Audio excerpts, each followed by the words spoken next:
One announcement was all it took to make people across the EV industry stop and pay attention. Not because Toyota revealed the fastest electric vehicle in the world, not because it introduced some revolutionary self-driving technology, and not because it promised impossible numbers that sounded too good to be true.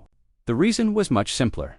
Toyota revealed an electric SUV with a price tag that seemed almost out of character for a company that had spent years moving cautiously through the EV revolution. Around $23,000 at first glance. It looked like just another electric SUV entering an already crowded market. Another launch, another press release, another company trying to grab a piece of the EV future. But the deeper analysts looked, the more uncomfortable a question started to emerge. What if Toyota wasn't trying to compete with Tesla? What if it wasn't even trying to beat BYD at its own game? What if Toyota had been preparing an entirely different strategy while everyone else was busy fighting each other? Because for years, critics repeated the same argument. Toyota was late, while Tesla became the face of electric vehicles and BYD rapidly expanded across global markets. Toyota continued investing heavily in hybrids. Industry experts questioned the company's direction. Investors demanded answers. Competitors raced ahead with new EV models. From the outside, Toyota appeared to be falling behind.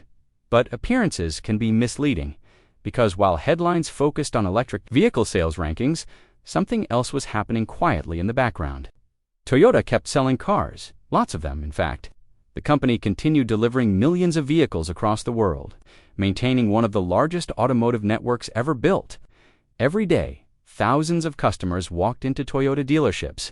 Every day, thousands more drove away in vehicles they trusted to last for years. That trust wasn't built overnight. It was built over decades, and that detail would become far more important than most people realized. Because while many EV companies were focused on building the future, Toyota already owned something money couldn't easily buy: credibility. The kind of credibility that makes families choose the same brand, generation after generation. The kind of credibility that convinces people to spend their savings without worrying whether the company will still be around 10 years later. Most competitors were selling technology. Toyota was selling confidence. And eventually, the company made a decision that changed the conversation completely. Instead of chasing the luxury market, instead of creating a six-figure flagship vehicle, instead of competing in the most crowded battlefield, Toyota aimed somewhere else, somewhere much bigger: the middle class. The people who wanted an electric vehicle, but couldn't justify spending premium car money, the people who cared less about showing off and more about reliability. The people who asked a simple question before buying any car: will this thing still work years from now? That's where the urban cruiser EV entered the story. And this is where things started getting interesting, because the price wasn't actually the most important part. The real story was hidden underneath the floor. For most people, a battery is just another specification on a brochure.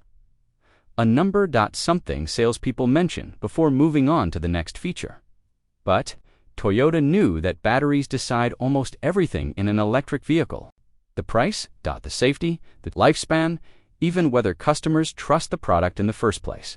And instead of choosing the battery technology associated with high-performance EVs, Toyota made a different choice. A choice that many people initially overlooked. The company built the urban cruiser EV around LFP batteries.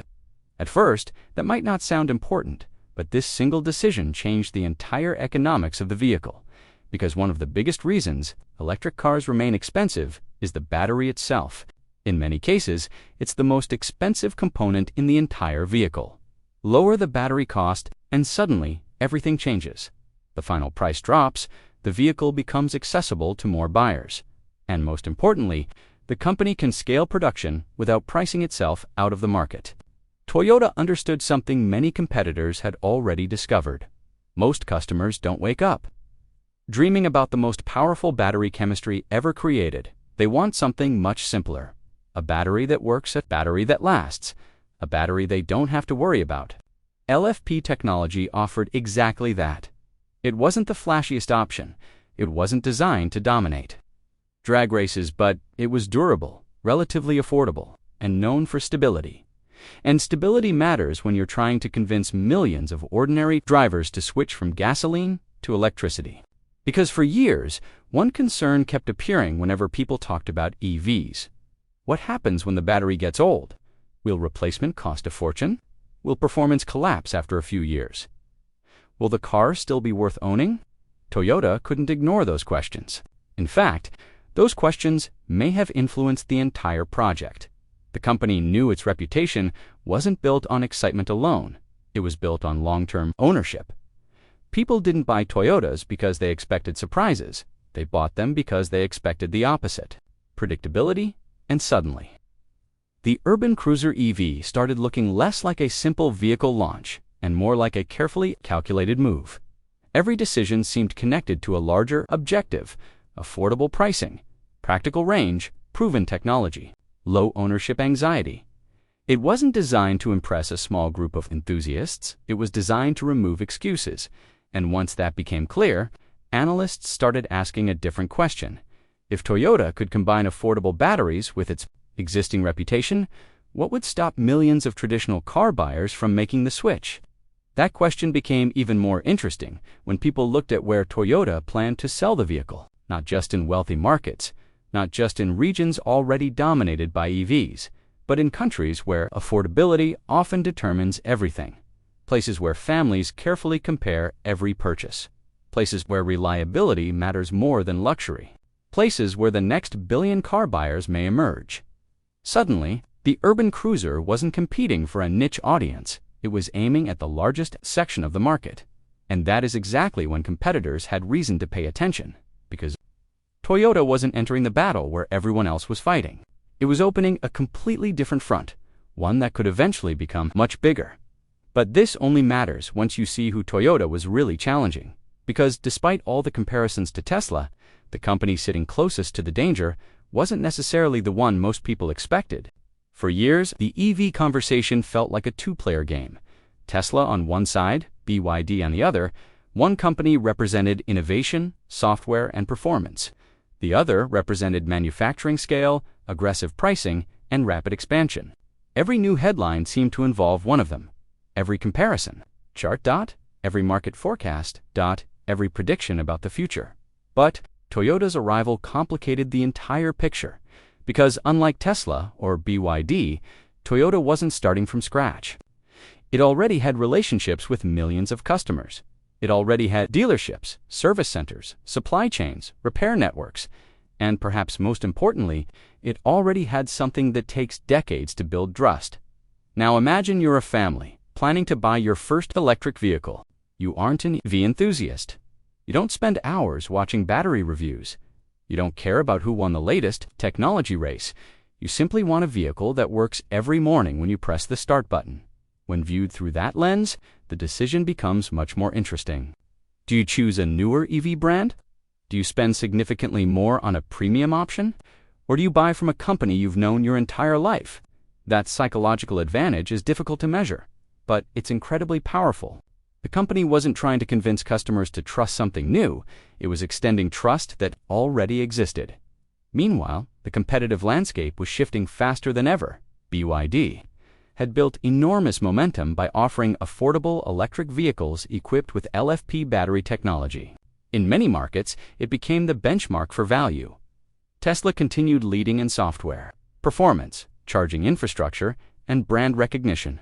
Both companies had strengths. Both companies had loyal customers, but both also faced limitations. For Tesla, affordability remained a challenge. For BYD, long-term trust and service perceptions still varied across different regions. Toyota looked at those gaps carefully, then positioned itself directly between them.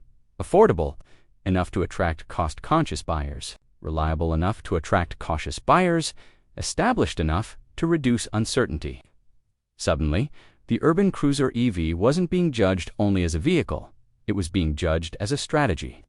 And strategies are far more dangerous than products, because competitors can respond to a car. They can launch a similar model. Model.lowerprices.ad features. Increase incentives, but responding to an entire business philosophy is much harder, especially when that philosophy targets the largest customer group in the market. The middle-class families, daily commuters, first-time EV buyers. People. who don't necessarily want the best electric car ever built. They simply want the smartest purchase. And that's where Toyota's approach became difficult to ignore, because the company wasn't promising perfection. It was promising practicality, enough range for daily life, enough performance for highways, enough technology to feel modern.